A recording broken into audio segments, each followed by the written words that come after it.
आज का हमारा टॉपिक है इलेक्ट्रिक पोटेंशियल।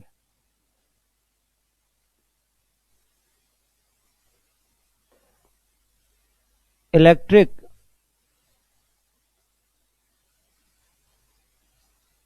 पोटेंशियल,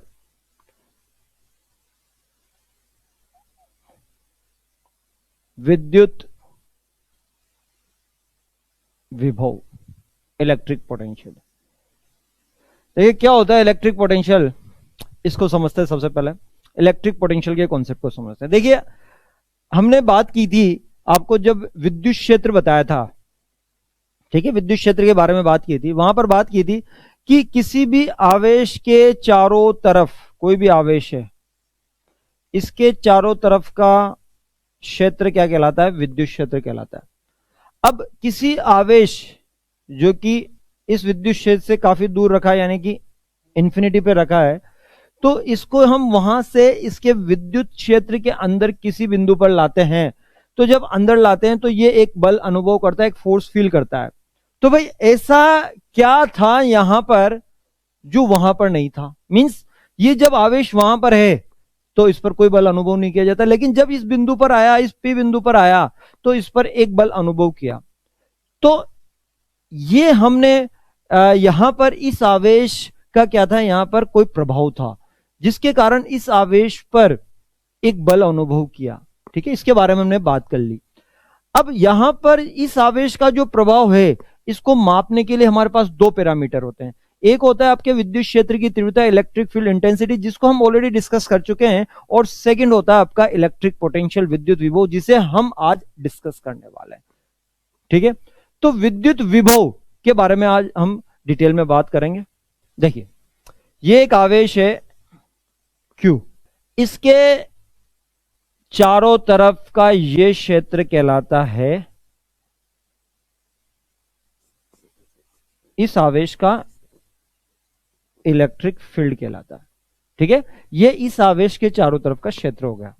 अब एक आवेश Q अनंत पे रखा हुआ है। कहां रखा हुआ है? अनंत पे रखा हुआ है। ठीक है, अब इस आवेश Q को हम धीरे धीरे यानी कि नियत वेग से इस विद्युत क्षेत्र के अंदर इस किसी बिंदु P तक लेके आते हैं, इस आवेश Q को। तो अनंत से इस आवेश को यहां तक लाते हैं। तो यहां तक लाने में हमें क्या करना पड़ता है? कोई कार्य करना पड़ता है, वर्क करना पड़ता है। क्यों भाई? भाई देखो यहां पर जैसे ही ये यहां पर अंदर आया, इसके क्षेत्र के अंदर आया, ये वाला आवेश इस पर क्या लगाएगा? प्रतिकर्षण बल लगाएगा।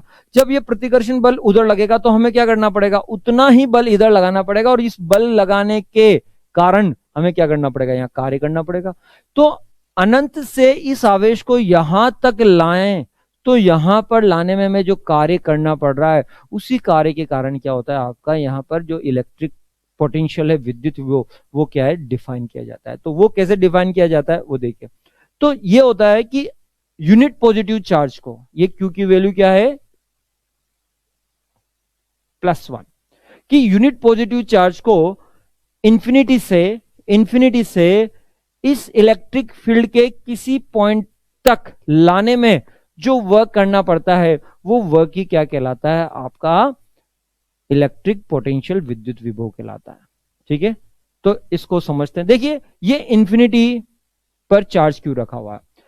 अब पोटेंशियल जो होता है, इलेक्ट्रिक पोटेंशियल हो या किसी भी तरह का पोटेंशियल हो, पहली चीज तो ये सिर्फ और सिर्फ संरक्षी बल क्षेत्र यानी कि कंजर्वेटिव फील्ड में ही डिफाइन होता है। और विद्युत क्षेत्र क्या है? आपका संरक्षी बल क्षेत्र। ये जो है पोटेंशियल आपके गुरुत्वीय क्षेत्र यानी कि गुरुत्वाकर्षण, जो चैप्टर हमने 11th में पढ़ा है, उसके जो आपके 11th के सिलेबस में होता है, ठीक है, वहां पर भी आपका ये जो है इलेक्ट्रिक पोटेंशियल के जैसे वहां पर होता है आपका गुरुत्वाकर्षण विभव, ग्रेविटेशनल पोटेंशियल। वो भी क्या होता है आपका? वो भी आपका जो है संरक्षी बल क्षेत्र होता है, यानी कि कंजर्वेटिव फील्ड होता है। सेम उसी तरह से यहां पर ये क्या है? इलेक्ट्रिक पोटेंशियल है। देखिए इलेक्ट्रिक पोटेंशियल, जो पोटेंशियल है वो एक रेफरेंस क्वांटिटी होती है, यानी कि इसका मान जो है वो निर्देश बिंदु के मान पर निर्भर करता है। और अनंत पर जो पोटेंशियल होता है वो सामान्यतः हम क्या लेते हैं? शून्य लेते हैं। तो यानी कि इलेक्ट्रिक पोटेंशियल अनंत पर क्या लिया जाएगा? शून्य लिया जाएगा। अब इसको यहां से इस P पॉइंट तक लाएंगे, तो P पॉइंट तक लाएंगे तो यहां तक लाने में यूनिट पॉजिटिव चार्ज को लाने में जो वर्क करना पड़ता है वो वर्क ही किसके बराबर होता है, इस पॉइंट पर पोटेंशियल के बराबर होता है। तो इसके लिए जो रिलेशन होता है वो कुछ इस तरह से होता है कि पोटेंशियल डिफरेंस, ठीक है, डेल्टा वी इक्वल टू होता है आपका W upon Q। Delta we हो गया इस पॉइंट P और इंफिनिटी के बीच का पोटेंशियल डिफरेंस, W हो गया इस चार्ज को कांस्टेंट वेलोसिटी यानी कि नियत वेग से धीरे धीरे इस पॉइंट तक लाने में जो आपको एक्सटर्नली वर्क करना पड़ेगा, और जो चार्ज जिसको लेके आ रहे हैं उसकी वैल्यू। डेल्टा वी क्या होता है, देखो डेल्टा वी होता है वी फाइनल, वी फाइनल कौन सा, P पॉइंट का, माइनस वी इनिशियल कहां पर है, इंफिनिटी पर। इतना कार्य W upon charge Q, P point minus infinity पे पोटेंशियल कितना है, 0, W अपॉन Q। तो ये जो है पोटेंशियल, इस पॉइंट पर जो पोटेंशियल होगा किसके कारण, इस चार्ज Q के कारण, इस पॉइंट पर जो पोटेंशियल होगा वो होगा W अपॉन Q, ये होगा W अपॉन Q, ठीक है। तो पोटेंशियल क्या है, एक रेफरेंस क्वांटिटी है, इसका मतलब इसका मान किसी न किसी निर्देश बिंदु के मान पर निर्भर करता है, और हमें जब कुछ मेंशन नहीं किया हो, कुछ नहीं दिया हो, तो हम अनंत को क्या लेते हैं, निर्देश बिंदु लेते हैं, अनंत पर पोटेंशियल 0 लेते हैं, ठीक।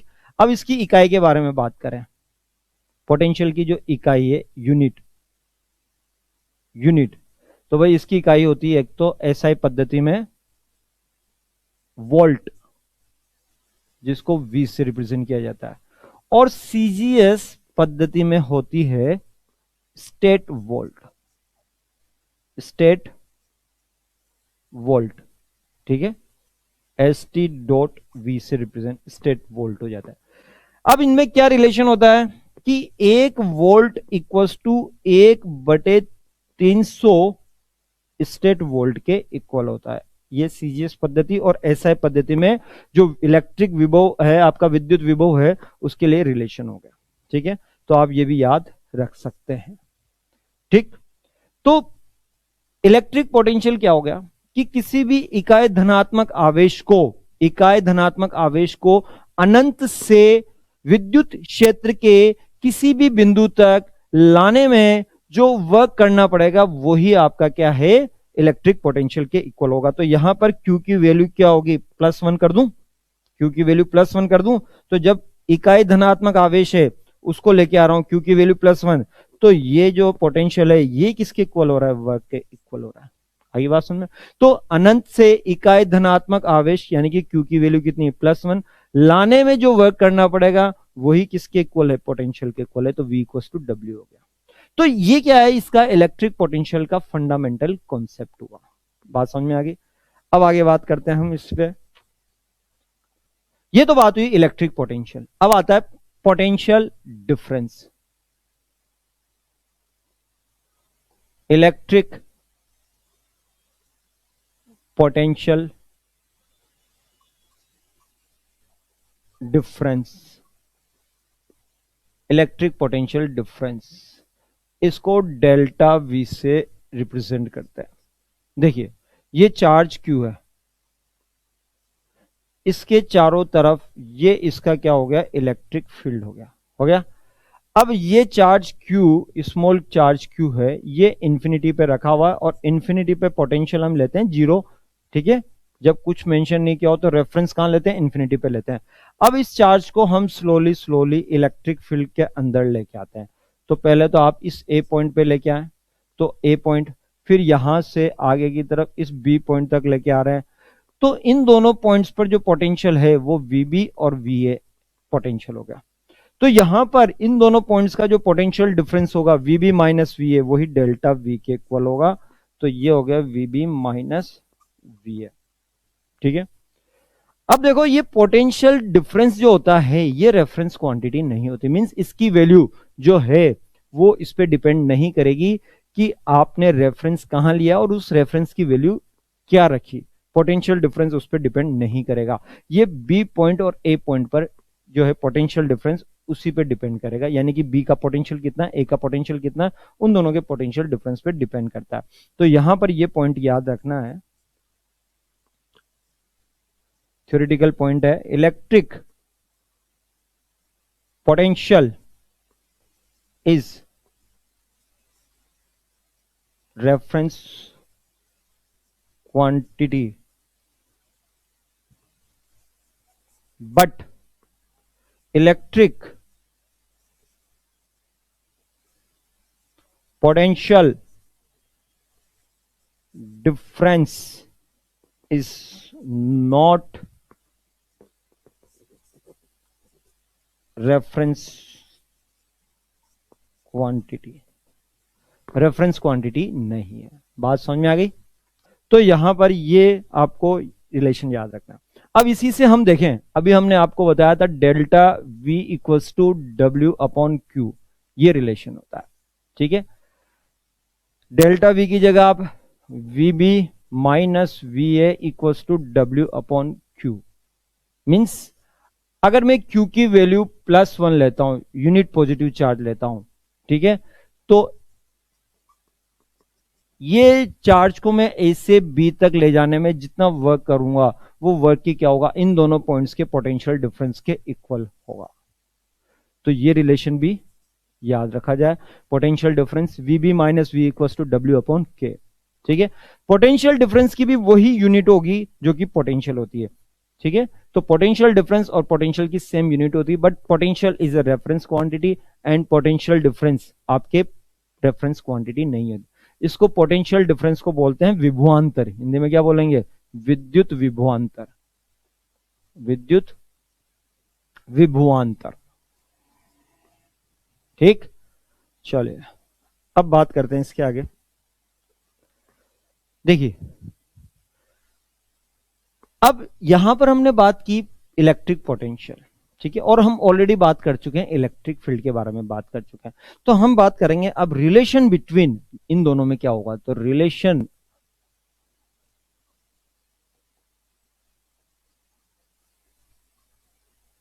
Between electric field and electric potential यानी कि V, आपको इन दोनों में रिलेशन याद रखना है भाई। देखो, ये होता है relation, electric field vector quantity होता है, तो E equals to minus dV by dr, यानी कि R क्या है, सेपरेशन है, और V क्या है, यहां पर पोटेंशियल है। इस dV बाई dr को क्या बोलते हैं, पोटेंशियल ग्रेडियंट यानी कि विभव प्रवणता बोलते हैं।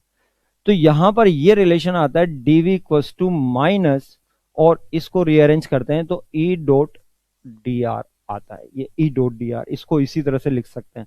इसी को आप दोनों तरफ समाकलन करते हैं, इंटीग्रेशन करते हैं, तो यही चीज आपके इस तरह से लिखी जा सकती है। ठीक है, तो ये आपके जो है relation between electric field intensity and electric potential होता है, E equal to minus dV by dr। अब ये माइनस चिन्ह क्या बताता है, यहां पर माइनस चिन्ह, तो माइनस चिन्ह क्या बताता है उसके बारे में बात करें तो minus means negative sign, negative sign shows that in the direction of electric field intensity, electric potential decreases, means जब भी आप विद्युत क्षेत्र की दिशा में जाते हैं तो आपका विद्युत विभव क्या होता है, घटता है। कैसे, देखो, ये आपका विद्युत क्षेत्र की दिशा है, ये विद्युत क्षेत्र इस तरफ है E, तो आप विद्युत क्षेत्र की दिशा में जाएंगे तो जैसे यहां पर विभव V1 है, इधर आगे जाएंगे तो यहां पर विभव V2 है, तो जैसे जैसे आप विद्युत क्षेत्र की दिशा में जाते हैं विभव घटता है, तो V1 का मान V2 से ज्यादा होगा, माइनस साइन ये रिप्रेजेंट करता है यहां पर। तो माइनस साइन ये दर्शाता है कि आप इलेक्ट्रिक फील्ड के डायरेक्शन में जाते हैं तो विद्युत विभव घटता है। ठीक है, इसकी और भी कई सारी फॉर्म होती है, तो E इक्वल्स टू, इसी को आप माइनस ऐसे delta V upon delta R, ये सब क्या कहलाते हैं, आपके पोटेंशियल ग्रेडियंट कहलाता है। इसको बोलते हैं विभव प्रवणता, विभव प्रवणता, पोटेंशियल ग्रेडियंट। तो ये जो विभव प्रवणता है ये होती है आपकी dv बाई dr या del v by del r, ये सब पोटेंशियल ग्रेडियंट है। इसका ये भी रिलेशन होता है E इक्वस टू माइनस, ये भी आपका पोटेंशियल ग्रेडियंट का साइन होता है माइनस डेल्टा v, ये भी पोटेंशियल ग्रेडियंट का ही साइन होता है। आप इसको ऐसे भी लिख सकते हैं वेक्टर फॉर्म में, E इक्वस टू, ठीक है, माइनस बाहर रखेंगे del v upon del x i cap plus del v upon del y j cap plus del v upon del z k cap. ये इस तरह से भी लिखा जा सकता है। इसका मतलब होता है पार्शियल डिफरेंशिएशन, आंशिक अवकलन। मींस ये हो गया del v by del X, का मतलब हो गया v का x के सापेक्ष आंशिक अवकलन, v का y के सापेक्ष आंशिक यानी कि पार्शियल डिफरेंशिएशन, v का z के सापेक्ष आंशिक अवकलन। मींस आंशिक अवकलन क्या होता है इसके बारे में हम आगे न्यूमेरिकल समझाएंगे, तब आपको क्लियर हो जाएगा। ठीक है, तो ये क्या हो गया आपका relation between E and V हो गया, इलेक्ट्रिक फील्ड और पोटेंशियल। तो ये सब कॉन्सेप्ट और ये सब चीजें आपको याद रखनी है। ठीक है, ये बहुत ही इंपॉर्टेंट कॉन्सेप्ट है। अब आगे बात करते हैं, कोई भी पॉइंट चार्ज है, बिंदु आवेश, ठीक है, उसके कारण इलेक्ट्रिक पोटेंशियल क्या होगा उसके बारे में बात करेंगे। तो सबसे पहले आता है electric potential due two point charge. Electric potential due two point charge, देखिए भाई electric potential due two point charge क्या होगा।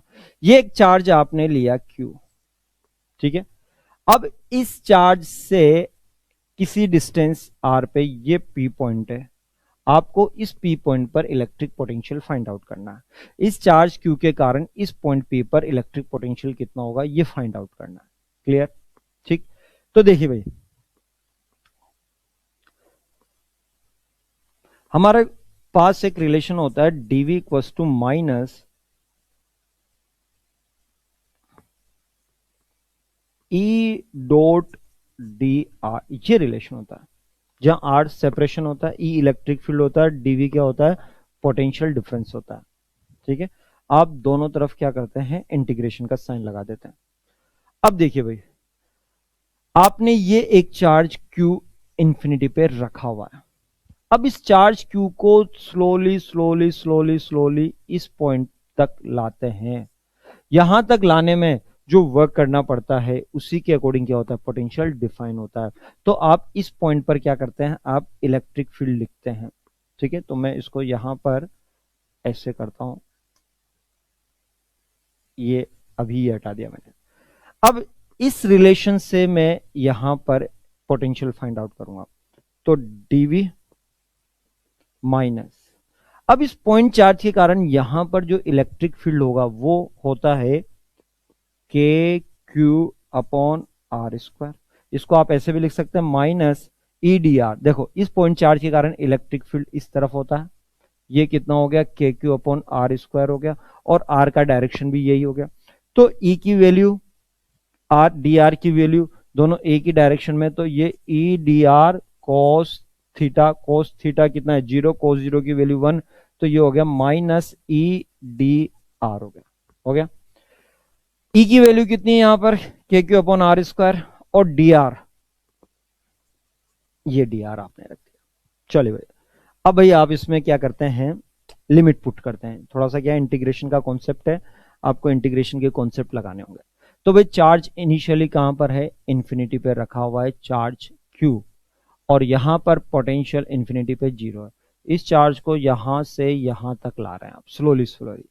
तो R की वैल्यू क्या है सबसे पहले इंफिनिटी, तो R की वैल्यू इंफिनिटी, इधर वेरिएबल क्या है R, इधर वेरिएबल V। तो जब R की वैल्यू इंफिनिटी है तो पोटेंशियल कितना है 0 है। जब R की वैल्यू स्मॉल r के इक्वल होगा, मींस जब चार्ज यहां आ गया है इस पॉइंट पर आ गया है, ठीक है, तो ये हो गई स्मॉल r, और यहां पर पोटेंशियल कितना होगा वो आपको कैलकुलेट करना है, तो ये V हो गया। ठीक, इसका इंटीग्रेशन करेंगे तो डीवी का इंटीग्रेशन हो गया v, लिमिट होगी 0 टू कैपिटल V, माइनस के क्यू बाहर रखेंगे, D R upon R square का इंटीग्रेशन होता है -1/r और इंफिनिटी टू स्मॉल r। अब लिमिट पुट करेंगे तो ये तो हो गया v minus 0, upper limit v -0, और ये माइनस माइनस प्लस हो गया तो प्लस के क्यू, और ये 1/r अपर लिमिट -1/इंफिनिटी, 1/इंफिनिटी 0, तो v इक्वल्स टू हो गया के क्यू बाई आर। तो पॉइंट चार्ज के कारण जो पोटेंशियल होगा वो होता है के क्यू बाई आर होता है। ठीक, v इज प्रोपोर्शनल, k और q कांस्टेंट हो गया तो ये हो गया v इज प्रोपोर्शनल 1/r हो गया।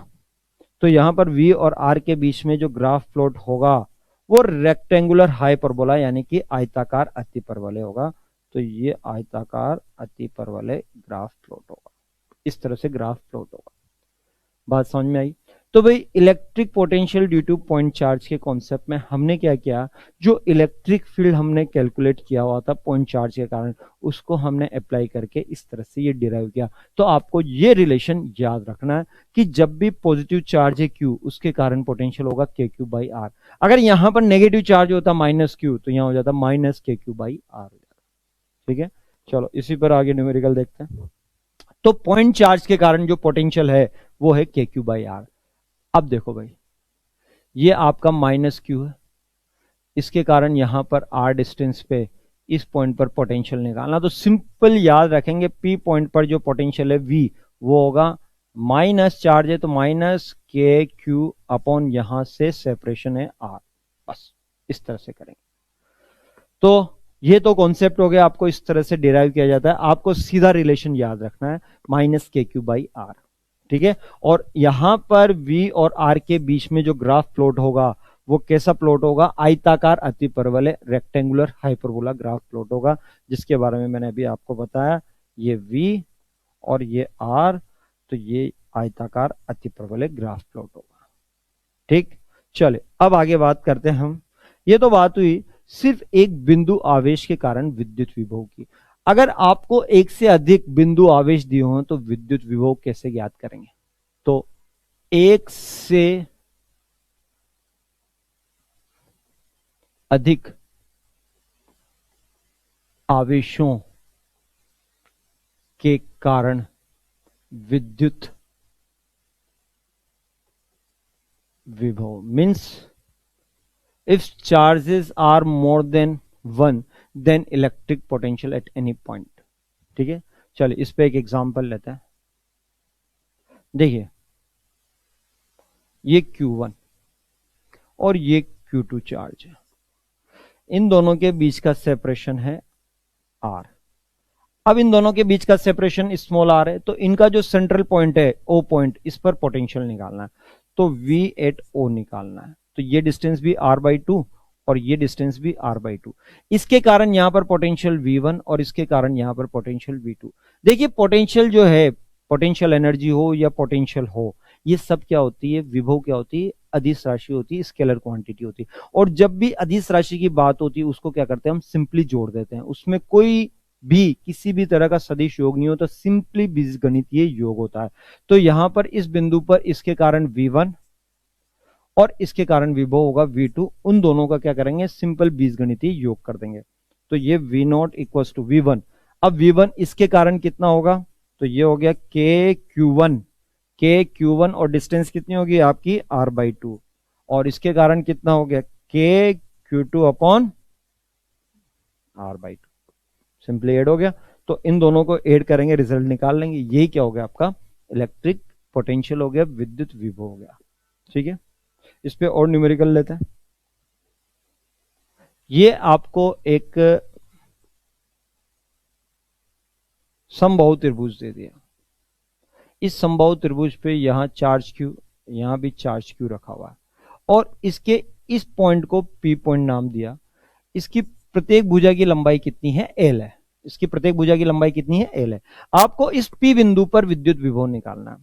तो P बिंदु पर जो विद्युत विभव निकालना है, तो इस आवेश के कारण यहां पर विभव और इस आवेश के कारण यहां पर विभव जो निकलेगा उसका क्या करेंगे, बीजगणितीय योग करेंगे। तो दोनों के कारण कितना है, इसके कारण यहां पर V1 है और इसके कारण यहां पर V2 है, तो V1 प्लस V2 को जोड़ेंगे तो देखो V1 की वैल्यू कितनी होगी, तो इसके कारण कितनी होगी भाई, के क्यू, और डिस्टेंस कितनी है L, और इसके कारण भी कितनी है के क्यू डिस्टेंस L, तो ये P बिंदु पर कितना हो गया 2KQ/L होगी। आई बात समझ में? चलिए इसी पे और बात करते हैं। अगर यहां पर ये इक्विलैटरल ट्रायंगल है यानी कि समबाहु त्रिभुज है, प्रत्येक भुजा की लंबाई L L L है, यहां Q है और यहां माइनस Q है, और इस P बिंदु पर पूछा जाए कि विभव कितना होगा, तो इसके कारण V1 होगा और इसके कारण V2 होगा। तो P बिंदु पर जो होगा दोनों के कारण जो विभव होगा उसका क्या करेंगे हम, सिंपल बीजगणितीय योग कर देंगे, अदिश योग कर देंगे। तो अदिश योग, तो इसके कारण KQ/L और इसके कारण माइनस KQ/L, तो ये क्या हो गया 0 हो गया। आगे बात समझ में? तो विद्युत विभव क्या है, आपके अदिश राशि होती है, तो इसका क्या करते हैं आप, सिंपली बीजगणितीय योग करते हैं। नेक्स्ट देखो, इसी तरह से हम ये और एग्जांपल लेते हैं। आपने ये एक वर्ग लिया, ये वर्ग लिया, ठीक, स्क्वायर ले लिया, इस स्क्वायर के ईच कॉर्नर पे आपने चार्ज क्यू रख दिया, 3 कॉर्नर पे रख दिया चार्ज क्यू। अब यहां पर इस बिंदु पर निकालना हो, P बिंदु पर, तो तीनों के कारण विभव निकालेंगे, उनको जोड़ देंगे। तो V एट P पॉइंट, तीनों के कारण विभव निकालो और उनका क्या कर दो आप, अदिश योग कर दो। चलो भाई, इसके कारण कितना होगा, अगर प्रत्येक भुजा की लंबाई L है, तो यहां पर देखो भाई, इस वाले आवेश के कारण यहां पर ये भुजा की लंबाई L है, तो इसके कारण कितना हो गया KQ/L। इसी प्रकार से ये भी भुजा की लंबाई L है, तो इसके कारण भी कितना हो गया KQ/L, दोनों जुड़ जाएंगे। और इसके कारण कितना होगा, तो ये दूरी कितनी है √2L होगी आपकी, √2L, तो ये क्या हो गया KQ/√2L होगी। आगे बात समझ में? चलो इस पे और न्यूमेरिकल लेते हैं। देखो, यही आपका एक वर्ग लिया आपने, ठीक है, ये माइनस Q, ये प्लस Q, ठीक है, और ये भी प्लस Q। अब आपको इसी बिंदु पे निकालना है P बिंदु पर विद्युत विभव, तो तीनों के कारण जो होगा वो लिख देंगे। इसके कारण कितना है भाई, K, प्रत्येक भुजा की लंबाई L है, तो इसके कारण KQ/L, तो इसके कारण हो गया KQ/L। इसके कारण कितना होगा माइनस KQ/L, और ये डिस्टेंस कितनी है भाई √2L, अभी बताया, तो इसके कारण कितना होगा KQ/√2L। ये इससे कैंसिल हो गया, तो P बिंदु पर आ गया KQ/√2L। चलिए, अब ये बात हुई आपके किसी पॉइंट पर जो है पोटेंशियल फाइंड आउट करना उससे संबंधित। अब इसी पे आगे और न्यूमेरिकल देखें। देखो, ये आपके एक समबाहु त्रिभुज लिया, समबाहु त्रिभुज, इसके ईच कॉर्नर पे सेम चार्ज रख दिया हमने, Q Q Q, same charge रख दिया। तो इसके सेंट्रल पॉइंट है O पॉइंट, उस पर इलेक्ट्रिक पोटेंशियल कितना होगा, अगर ईच साइड लेंथ कितनी है L है, ईच साइड लेंथ कितनी है L है, तो इसके सेंट्रल पॉइंट पे पोटेंशियल कितना होगा। तो देखिए भाई, हमें पता है इसके कॉर्नर से इसके जो सेंटर की डिस्टेंस होती है वो होती है L/√3, तो ये भी डिस्टेंस कितनी होगी L/√3, और ये भी डिस्टेंस क्या होगी L/√3 होगी। अब इन तीनों चार्जेस के कारण यहां पर जो पोटेंशियल होगा O पॉइंट पे, उन तीनों को क्या करेंगे आप, जोड़ देंगे, ठीक है। तो एक के कारण कितना है KQ/L/√3, इसके कारण भी कितना होगा KQ/L होगा, और इसके इस वाले के कारण भी कितना होगा KQ/L/√3 होगा। आप इसको 3 से मल्टीप्लाई कर दो, क्योंकि V1 V2 V3 तीनों के कारण सेम अमाउंट पोटेंशियल है। ये √3 ऊपर जाएगा तो 3√3 KQ/L हो जाएगा, ठीक है। तो हमने इलेक्ट्रिक फील्ड में देखा था कि अगर कोई भी बहुभुज है जिसकी प्रत्येक भुजा की लंबाई समान है, अगर उसके कॉर्नर पे समान चार्ज रखें, तो केंद्र पर विद्युत जो क्षेत्र होता है वो तो कितना होता है, शून्य होता है, लेकिन विद्युत विभव शून्य नहीं होता है। ठीक है, इसी पे और आगे बात करते हैं। देखो, ये आपने एक स्क्वायर लिया, वर्ग,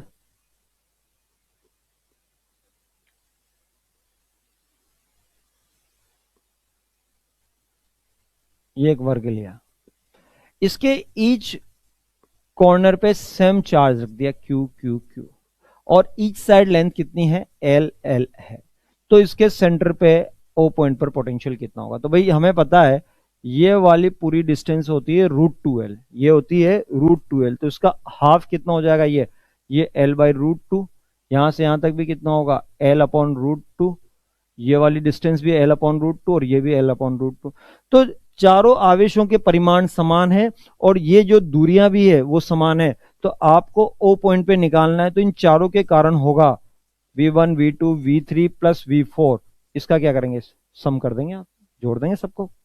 तो किसी एक के कारण निकालो, तो एक के कारण कितना है, KQ/L/√2, जितना इसके कारण होगा उतना इसके कारण होगा, उतना इसके कारण होगा, उतना इसके कारण होगा, चारों के कारण समान होगा। तो आप इसको क्या करें, 4 से मल्टीप्लाई करते हैं, 4 से मल्टीप्लाई किया तो ये ऊपर गया, तो 4√2 KQ/L।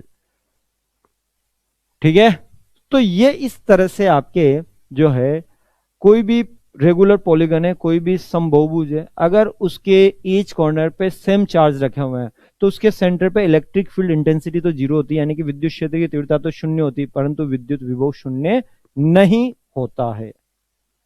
चलो इसी पे और बात करते हैं, कुछ और न्यूमेरिकल देखते हैं।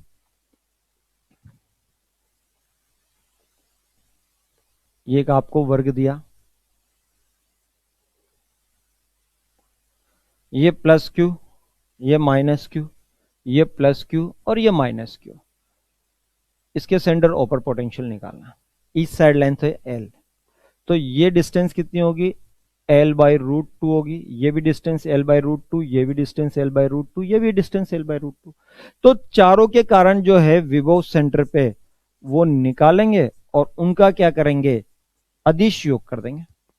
तो भाई इसके कारण KQ/L/√2 हो गया, दूरी कितनी, l/√2, इसके कारण कितना होगा, माइनस KQ/L/√2 हो जाएगा, ये भी l/√2 हो गया, ये भी l/√2, तो प्लस KQ/L/√2, और इसके कारण भी कितना हो गया, माइनस KQ/L/√2।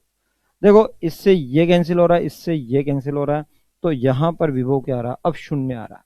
ठीक है, तो यहां पर आपको क्या करना है, जितने भी आवेश हैं उन सब आवेशों के कारण विद्युत विभव निकालेंगे और उनका क्या करेंगे, अदिश योग कर देंगे।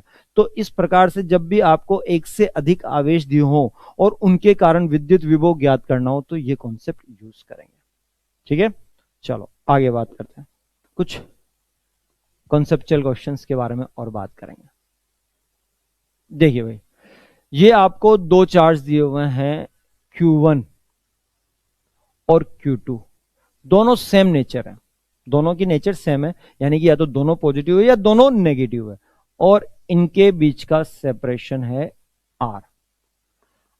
अब आपको वो पोजीशन फाइंड आउट करनी है जहां पर विद्युत विभव यानी कि इलेक्ट्रिक पोटेंशियल शून्य हो। क्वेश्चन यह है कि आपको वह स्थिति, वह पोजीशन फाइंड आउट करनी है जहां पर विद्युत विभव शून्य हो।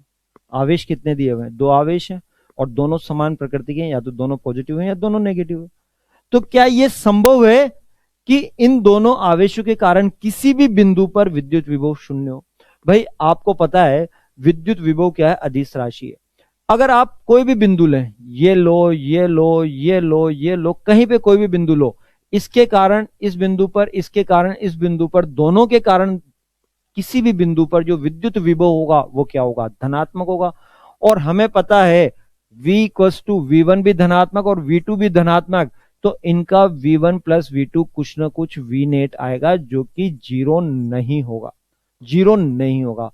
तो यहां पर ये जब दो समान प्रकृति के आवेश आपको दिए हो, चाहे दोनों पॉजिटिव हो या दोनों नेगेटिव हो, अगर वहां पर पूछा जाए क्या इनके कारण विद्युत विभव शून्य हो सकता है, तो विद्युत विभव शून्य नहीं होगा।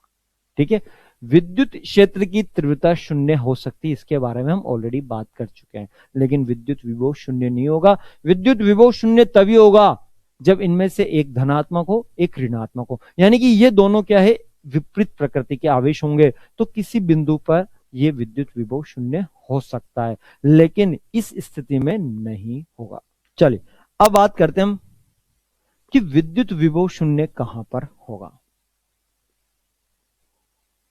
देखो भाई, ये है आपको एक आवेश दिया है Q1 और दूसरा आवेश है -Q2 आवेश है, दोनों विपरीत प्रकृति के आवेश हैं। अब इन दोनों के बीच दूरी कितनी है, R है, दोनों के बीच की दूरी R है। अब क्वेश्चन ये है कि इन दोनों को मिलाने वाली लाइन, ये जो दोनों आवेश हैं, इन दोनों को मिलाने वाली लाइन पर वह स्थिति ज्ञात करो जहां पर विद्युत विभव शून्य हो। ठीक है, तो इन दोनों को मिलाने वाली लाइन पर विद्युत विभव शून्य कहां पर होगा वो ज्ञात करना है। एक कंडीशन आपको और दी हुई है कि Q1 का परिमाण Q2 के परिमाण से कम है, यह कंडीशन और दी हुई है।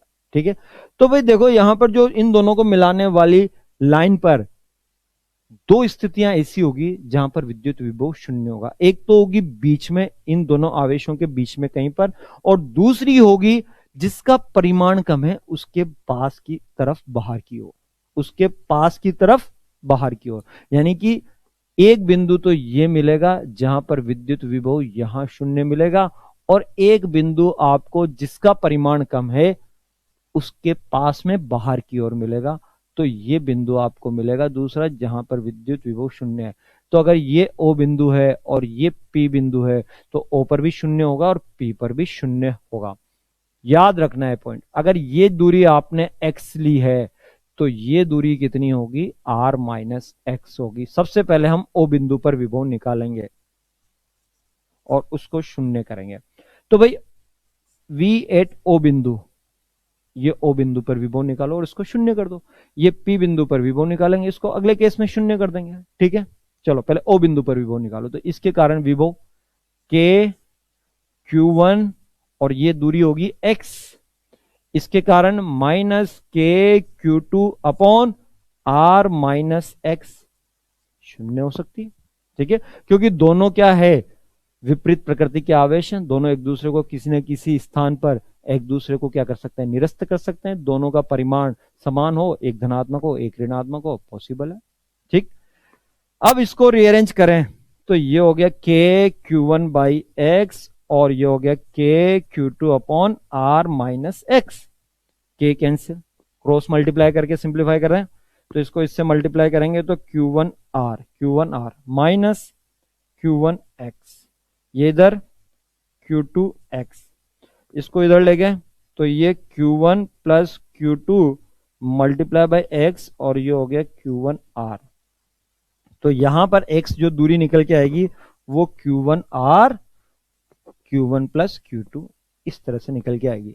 एक तो दूरी इस तरफ होगी, दूसरा आपके इस तरफ, तो P बिंदु पर जो विभव है वो निकालें। तो देखो भाई, ये P बिंदु पर ये दूरी ले लो आप y दूरी, ये y दूरी, तो इसके कारण यहां पर विभव, इसके कारण यहां पर विभव K Q1 अपॉन y, दूरी कितनी y, और इसके कारण यहां पर विभव तो माइनस K Q2 अपॉन ये तो R और ये y, तो ये कुल दूरी होगी R प्लस y। ये जीरो करो, ठीक है, जीरो करो, सिंप्लीफाई कर दो, तो K Q1 upon y equals to K Q2 अपॉन R प्लस y। K आप कैंसिल कर दो, ठीक है, अब क्रॉस मल्टीप्लाई करो तो Q1 R plus Q1 y equals to Q2 y हो गया। चलिए अब देखो यहां पर रीअरेंज करते हैं, Q1 R ये उधर गया तो Q2 minus Q1 multiply by y, तो y इक्वल्स टू क्या हो गया, Q1 by R Q2 minus Q1। तो आपको दो स्थिति मिलेगी, एक मिलेगी जो जिसका परिमाण कम है उसके बाहर की तरफ, और एक मिलेगी दोनों के बीच में। चलो अब इस पर ये तो बात हुई, कॉन्सेप्चुअल बात हुई, अब इसको हम डेटाबेस न्यूमेरिकल लेके समझेंगे। देखो कैसे डेटाबेस न्यूमेरिकल लेके समझेंगे। चलिए सामने ध्यान दें। देखो भाई, ये आपने एक लिया 5 माइक्रोकुलाम आवेश और एक लिया ये -10 माइक्रोकुलाम आवेश। ठीक है, इन दोनों के बीच का सेपरेशन रख दिया आपने 10 सेंटीमीटर।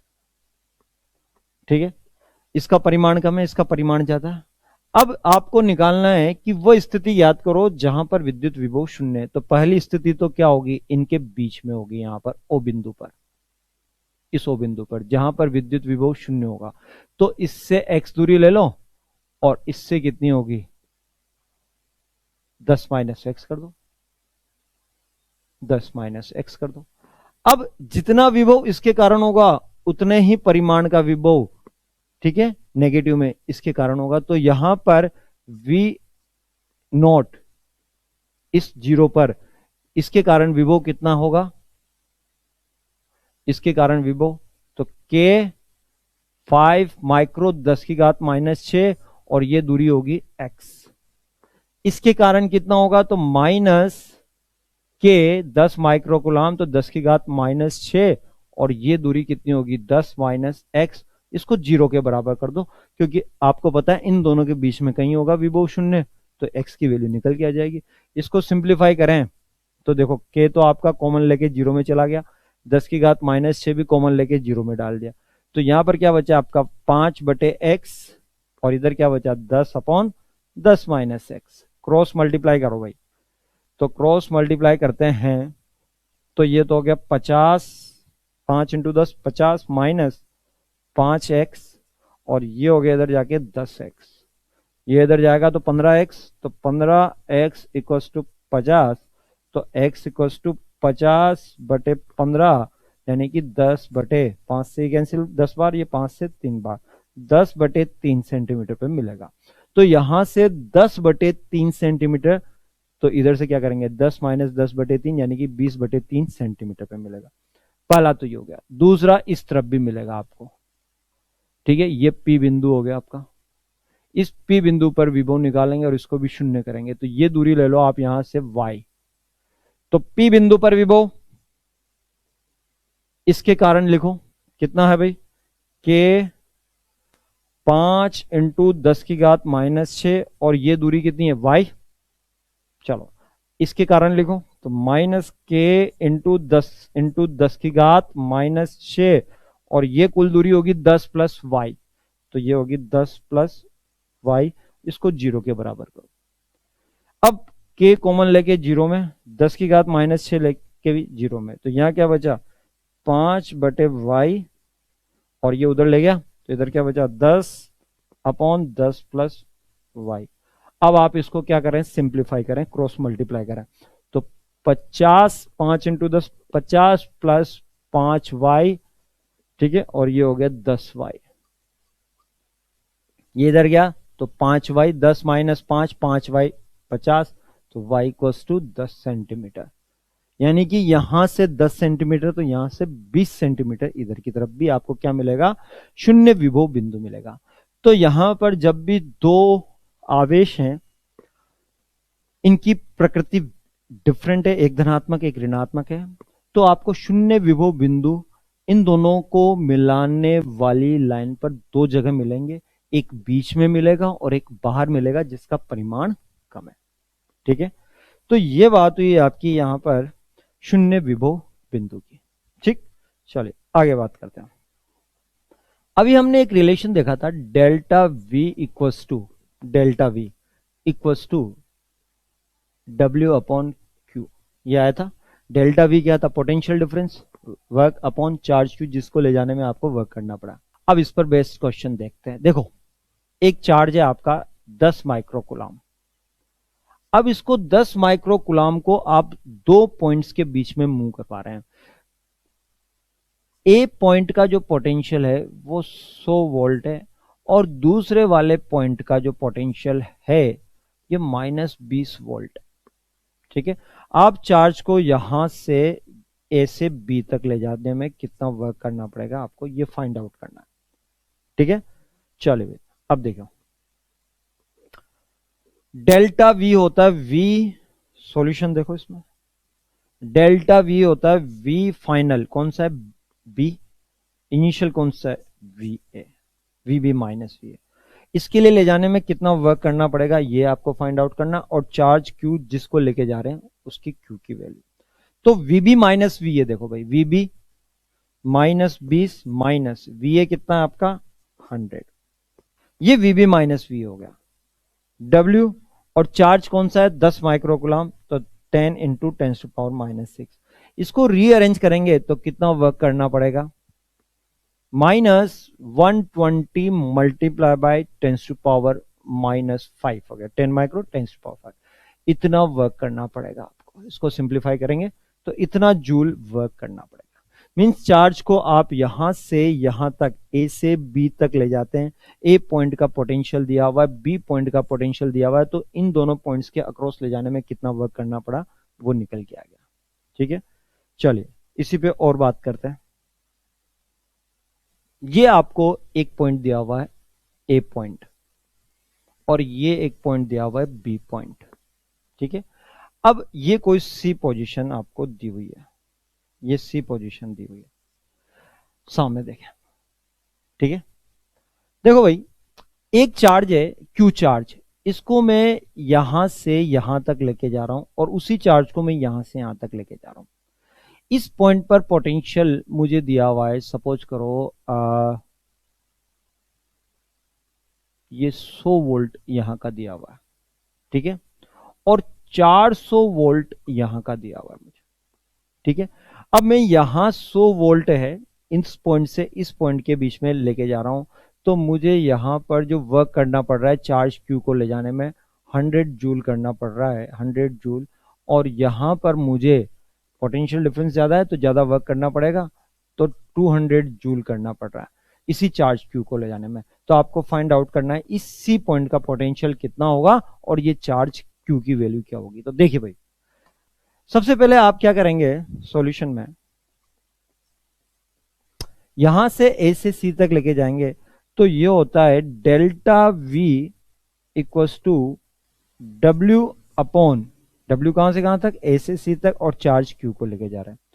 तो डब्ल्यू वी कितना हो गया आपका, यहां पर डब्ल्यू डेल्टा वी क्या हो गया, वीसी माइनस वी ए कितना है आपका 100। ठीक है, और डब्ल्यू ए सी कितना है, आपको कितना वर्क करना पड़ रहा है 100 upon Q, this is equation 1 बन गई। ठीक है, इसी तरह से ये यहां से यहां तक आएगा, तो डेल्टा वी यहां से यहां तक डेल्टा वी कितना हो गया, वीसी माइनस 400, और कितना वर्क करना पड़ रहा है मुझे 200 अपॉन चार्ज क्यू, ये हो गया। अब इन दोनों इक्वेशंस को सोल्व करेंगे, ये आप करना सोल्व इक्वेशन 1 एंड 2। तो आपके पास दो अननोन वेरिएबल है, एक तो सी वीसी और एक चार्ज क्यू, दो अननोन वेरिएबल है। आप दो अननोन वेरिएबल और आपके पास दो इक्वेशन हो तो आप उनको आसानी से सोल्व कर सकते हैं। तो सोल्व इक्वेशन 1 एंड 2, एंड आपको क्या मिल जाएगा, वीसी भी मिल जाएगा और चार्ज क्यू भी मिल जाएगा। ठीक है, तो बच्चों ये बात हुई आपकी इलेक्ट्रिक पोटेंशियल के बेसिक कॉन्सेप्ट की। बेसिक कॉन्सेप्ट से मतलब है आपके फंडामेंटल कॉन्सेप्ट की। ठीक है, तो हमने आज क्या क्या कवर किया इलेक्ट्रिक पोटेंशियल में। सबसे पहले ये देखा कि इलेक्ट्रिक पोटेंशियल क्या है, आपके एक रेफरेंस क्वांटिटी होती है, इसकी वैल्यू किस पे डिपेंड करती है, रेफरेंस पॉइंट पे डिपेंड करती है, यानी कि निर्देश बिंदु पे डिपेंड करती है। और मैंने निर्देश बिंदु कहां पर लिया है, इंफिनिटी पे लिया है। जब कुछ नहीं दिया हो तो हम कहां लेते हैं, इंफिनिटी पे लेते हैं, और उसकी जो वैल्यू है कुछ मेंशन नहीं हो तब हम क्या करते हैं, जीरो लेते हैं उसकी। ठीक है, अब नेक्स्ट इसके बाद बात करते हैं हम, पोटेंशियल रेफरेंस क्वांटिटी होगी। अब बात हुई ये एक इलेक्ट्रिक पोटेंशियल है, स्केलर क्वांटिटी होगी, रेफरेंस क्वांटिटी के साथ स्केलर क्वांटिटी भी होगी। अब स्केलर क्वांटिटी से मतलब क्या होता है आपका, मींस जिसमें क्या होगी, कोई दिशा नहीं होती। तो यहां पर आपके इलेक्ट्रिक पोटेंशियल क्या है, इसमें कोई दिशा नहीं होती है। दिशा नहीं होती, सिर्फ क्या होता है, परिमाण होता है। ठीक है, दिशा का कोई अस्तित्व नहीं होता है, ये बात भी होगी। ठीक है, तीसरी बात, आपके इलेक्ट्रिक पोटेंशियल डिफरेंस यानी कि विद्युत विभवांतर, ये क्या होती है आपकी, ये निर्देश बिंदु पे निर्भर नहीं करती है। इलेक्ट्रिक पोटेंशियल तो निर्देश बिंदु पे निर्भर करता था, लेकिन आपके विभवांतर जो है यानी कि इलेक्ट्रिक पोटेंशियल डिफरेंस, ये विभवांतर जो है आपके निर्देश बिंदु पे निर्भर नहीं करेगा। आप निर्देश बिंदु कहीं पे भी लो, उसकी वैल्यू कुछ भी लो, आपके इलेक्ट्रिक फील्ड के दो पॉइंट्स के बीच का जो पोटेंशियल डिफरेंस है वो किसी पे डिपेंड नहीं करता, वो फिक्स वैल्यू होगी जो उन दोनों पॉइंट के डिपेंड करेगी। ठीक है, नेक्स्ट, इलेक्ट्रिक पोटेंशियल की जो यूनिट होती है वही पोटेंशियल डिफरेंस की यूनिट होती है। ठीक, अब आपको रिलेशन बिटवीन इलेक्ट्रिक फील्ड और इलेक्ट्रिक पोटेंशियल हमने कवर करा दिया, ये आपको पता होना चाहिए। आपको जो पॉइंट चार्ज के कारण जो इलेक्ट्रिक पोटेंशियल क्या होगा वो हमने कवर करा दिया, के क्यू अपॉन आर, पॉजिटिव है तो नेगेटिव है तो माइनस के क्यू अपॉन आर। ठीक है, तो ये बात हुई आपकी इलेक्ट्रिक पोटेंशियल की। तो